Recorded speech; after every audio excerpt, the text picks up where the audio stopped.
Hi guys, আমি মহারাজ চ্যাটার্জি তোমাদের সামনে আজকে চলে এসেছি একটা নতুন ভিডিও নিয়ে। Hey guys, welcome to my channel. আমি মহারাজ। আজকে একটা গুরুত্বপূর্ণ বিষয় কথা হবে। তোমরা সেটা হচ্ছে যে আমি শুধুমাত্র রাবণকে সাপোর্ট করছি নয়, কিশমিশকেও সাপোর্ট করছি। তাই ফার্স্ট ডে ফার্স্ট শো কিশমিশও যাচ্ছি। ফিল্ম ইন্ডাস্ট্রি আরো গ্রো করতে পারে। সিনেমা হলে গিয়ে সিনেমা দেখবেন, আমাদের বাংলা সিনেমাকে এগিয়ে যাবেন। রাবণ 29-এ রিলিজ করছে, 29-এ আরেকটা সিনেমা রিলিজ করছে কিশমিশ, ওটাও গিয়ে দেখবেন সবাই।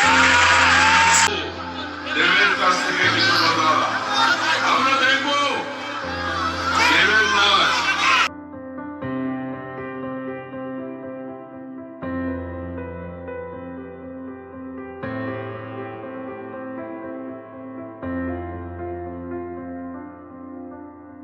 ফাইনালি 100K একটা ক্রিয়েটারের কাছে এটা যে কত বড় একটা নাম্বার, এটা কত বড় একটা পাওনা, first achievement of YouTube rewards আর কি বলা চলে। এই 1 লাখ সাবস্ক্রাইবার বানাতে আমি ছোট থেকে বড় হয়ে গেলাম। মানে রীতিমতো 5-5টা বছর। যে কোনো ইউটিউবার হয়তো 5-5টা মাসে শেষ করে ফেলে। তারা talented. I am not talented also. সত্যি কথা বলছি, আমার কোনো ট্যালেন্টই নেই। আমি শুধু একটাই জিনিস জানি, ভাই একটা ভিডিও না চললে 5টা ভিডিও বানাতে। আমি যখন ছোট থেকে যখন বানিয়েছি, কোনোদিন আমি 5,000 ভিউজও দেখিনি। 20জন 22জন ভিউজের ভিডিও এই চ্যানেলে রয়েছে, হয়তো 9জন ভিউজের ভিডিও এই চ্যানেলে রয়েছে। স্ট্রাগল স্টোরি শুনতে চাইছে না? স্ট্রাগল স্টোরির এই মানুষটা না থাকলে কিছু হতোই না, ইউটিউবে আসাই হতো না হয়তো। আমি জাস্ট নিজের মতন করে শর্ট ফিল্ম বানাতাম, সেখানে দাঁড়িয়ে এই মানুষটা এসে আমাকে প্রথম মোটিভেট করেছে। এবং আমি প্রথম এই মানুষটার ভিডিও দেখে মনে করি যে না, আমিও ভিডিও বানাতে পারি, আমিও ভিডিও বানাই, চেষ্টা করি। তো ফাইনালি চেষ্টা করি, দেন তারপরে সত্যি ভালো লাগে যে সেইখান থেকে জার্নি। তো ওই মানুষটা অলওয়েজ এনকারেজ করে গেছে, মোটিভেট করে গেছে, ফার্স্ট শেয়ারটা করে গেছে। তো লাভ ইউ শিল্পেন্দু দা, তুমি না থাকলে হয়তো 0 to 100 হওয়া হতো না।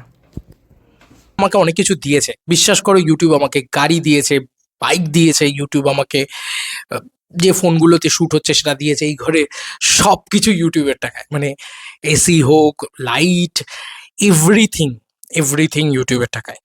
তো ইউটিউব আমাকে যথেষ্ট দিয়েছে এবং ইউটিউব আমাকে আজও আমার নিত্য দিন চালাতে যা দরকার সেটা দিচ্ছে, ইএমআই দিচ্ছে। তো ইউটিউব অনেক কিছু দিয়েছে। ইউটিউব তোমাকে ততক্ষণ, ইউটিউব প্রচণ্ড পরীক্ষা নেয়, আজও নিচ্ছে হয়তো। যখন এসছিলাম মার্কেটটা কিন্তু এরকম ওপেন টু অল ছিল না। এখন যেরকম কোনো সমালোচনাই হয় না ভাই, কেউ তোমাকে অ্যাটাক করতে আসবে না। তুমি দেবকে নিয়ে ভিডিও বানাও, তুমি জিতকে নিয়ে ভিডিও বানাও, তুমি শাকিব খানকে নিয়ে ভিডিও বানাও, তুমি বুমবাদাকে নিয়ে ভিডিও বানাও, তুমি ফ্যান কেটার করো ইয়া না করো, কেউ তোমাকে অ্যাটাক করতে আসবে না। কিন্তু আমি যখন এসছিলাম 2020, তখন কিন্তু মার্কেটে একটা গুটি গুটি ইমেজ চলছে যে যদি তুমি প্রপার মুভি রিভিউ করতে না পারো তাহলে তুমি এসো না ভাই এখানে। রীতিমতো অ্যাটাক করা হতো, ইনক্লুডিং পাবলিক, ইনক্লুডিং বড় ক্রিয়েটার্স, সবাই মিলে জাস্ট ঝাঁপিয়ে পড়তো। এরকমও হয়েছে অনেক জায়গায় যে যেখানে হয়তো জাস্ট আমি জানি আমার নামটা গেছে, কিন্তু আমার সেখানে আমি ঢুকতে পারিনি। এরকম একটা ব্যাপার হয়েছে। কারণ কি, আমার ট্যালেন্ট নেই। I am not a proper movie reviewer. ভালো ভালো ওই বলে না যে শিক্ষিত সো কল্ড ইয়ে। এবং আজও আজও এরকম অনেক ক্রিয়েটারের থেকে আমাকে এটা শুনতে হয়। সামনাসামনি বলে, ভালো লাগে সেটা, যে ছেলেটাকে পোষায় না। ভাই হয়েছে, ভাই পাবলিক করে দেখিয়েছে। আমি অহংকার করছি না, আমি সত্যি বলছি, আমি অহংকার করছি না। আমি না খুব মধ্যবিত্ত ঘরের একটা ছেলে। বিশ্বাস করো, ইউটিউব আমাকে এত ফেম দিয়েছে, এত ফেম দিয়েছে। রাস্তাঘাটে বেরোলে দুটো সেলফি তুললে না, বিশ্বাস করো ওটা ওই সিলভার প্লে বাটনের থেকেও হয়তো আমার কাছে অনেক বড় পাওনা। জানি না, আমি সত্যি বলছি, আমি সত্যি বলছি, জানি না এই জিনিসটা আমি কিভাবে পাবো, কিভাবে ইয়ে হবে, কোনোদিন আর পাবো কিনা। এত ভালোবাসা পয়সা দিয়ে কেনা যায় না। ফ্যান কেটারিং করেই মহারাজ চ্যাটার্জি দি মহারাজ ফিল্মি নলেজ সেটা আজকে এমএফকে টিভিতে পরিণত হয়েছে। সেটা 100K কমপ্লিট করেছে। কিভাবে করেছে ডাজন্ট ম্যাটার, করেছে তো করেছে। দেখো, কোনো অসৎ উপায় আমার কাছে নেই। সত্যি কথা আবার বলছি, আমি মধ্যবিত্ত ঘরের ছেলে। আমার এত পয়সা নেই যে আমি বুস্ট করাবো, আমার এত পয়সা নেই যে আমি সাবস্ক্রাইবার কিনবো। নেই ভাই, যেটা নেই সেটা সত্যি কথা। আন্ধা পয়সা নেই আমার কাছে। তো আমি যেটা করেছি সেটা হচ্ছে আজকের দিনের যেটা ট্রিক, যে ভাই শর্টস ছাড়ো। আমি তোমাকেও আজকে বলছি, তুমি যদি শর্টস ছাড়ো তোমার চ্যানেল মনিটাইজ হবে, সরি মনিটাইজ বলছি, তোমার চ্যানেল গ্রো করবে। ওহ বাই দ্য ওয়ে, মনিটাইজেশনের কত ক্রাইটেরিয়া। হ্যাঁ, আমি অনেক কিছু করেছি, কখনো টিভি স্ক্রিন তুলে ছেড়ে দিয়েছি, কখনো করেছি, ভাই জানতামই না বুঝতামই না যে ওটা আমার কন্টেন্ট নয়, তুলে ছেড়ে দিয়েছি ভাই, জাস্ট এই চ্যানেল যা নয় তাই করেছে। তো যাই হোক, করেছে, করার পরে সাবস্ক্রাইবার পেয়েছি, মনিটাইজেশন হয়ে গেছে, আবার ডিমনিটাইজেশন হয়ে গেছে। এমন এমন ঘটনা হয়েছে যে আমি মানে প্রপার ওয়ার্কিং প্রপার চলছে, হঠাৎ করে ডিমনিটাইজেশন হয়ে গেছে। রোজ সকালবেলা উঠে হাউ হাউ করে কাঁদতাম যে ভাই আমি আর কোনোদিন ফিরে পাবো কিনা এই মনিটাইজেশনের, এত এত বড় একটা চ্যানেল চলে গেল আমার হাত থেকে।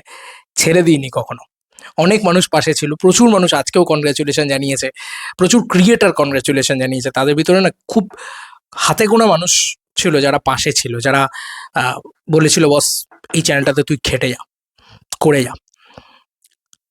সৃঞ্জয়দা পৌঁছলে দিয়ে আজকে সকালবেলা মানে তারা মেসেজ করেছে ভয়েস নোট পাঠিয়েছে, বাট ওরা কিন্তু তখন ছিল, মানে জিদ্দার মানুষ সিনেমাটা তখন চলছে, আমার ওই চ্যানেলে সমস্ত কন্টেন্ট চলছে।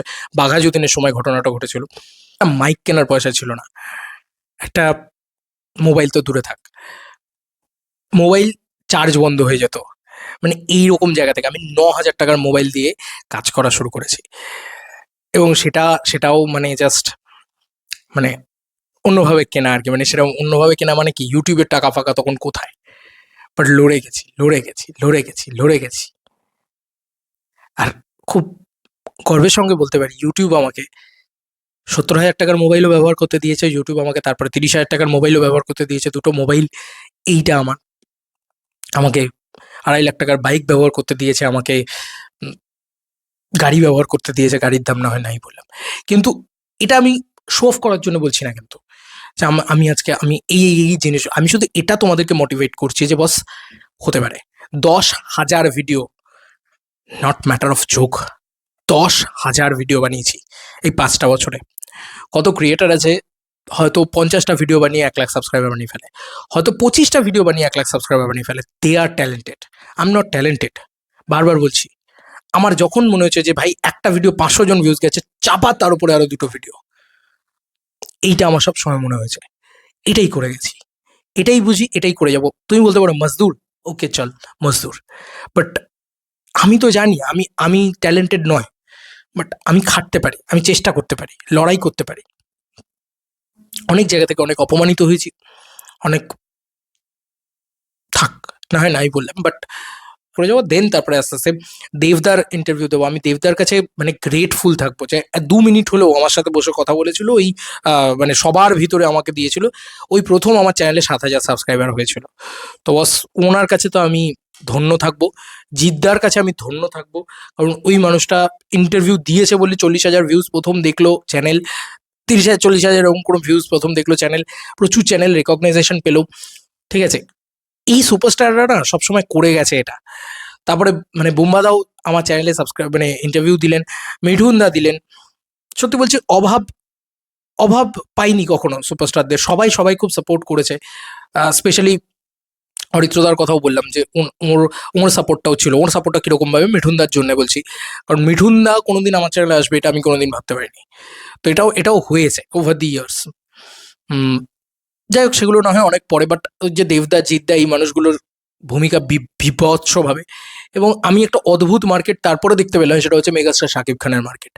My goodness, unbelievable. আমি জানি না কোনোদিন উনি ইন্টারভিউ দেবেন কি, কোনোদিন ওনার সাথে সামনাসামনি দেখাও বা হবে কিনা, বাট এইটুকু আমি বলতে পারি যে বস ওই লোকটাকে আমার ভালো লাগে দূর থেকে দেখে।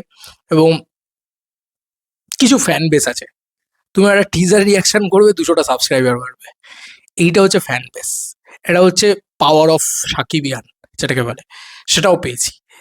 তো আমি এটুকুই বলবো যে এটা কোনো কথা না, কেউ তোমাকে ডিসাইড করে দিতে পারে না তুমি কি করবে, কেউ বলতে পারে না যে তুমি কেন ভালো রিভিউ করছো না।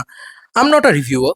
আর প্লে বাটন নিয়ে বলছিলাম, সিলভার প্লে বাটন নিয়ে, ওই যে বললাম চ্যানেল যেহেতু ডিমনিটাইজ হয়েছে একবার, চ্যানেলে স্ট্রাইক খেয়ে বসে রয়েছে এখন, যদিও কমিউনিটি গাইডলাইন নেই, তাই জন্য একটা ভয় রয়েছে মনের ভিতরে যে আদৌ আসবে তো সিলভার প্লে বাটন।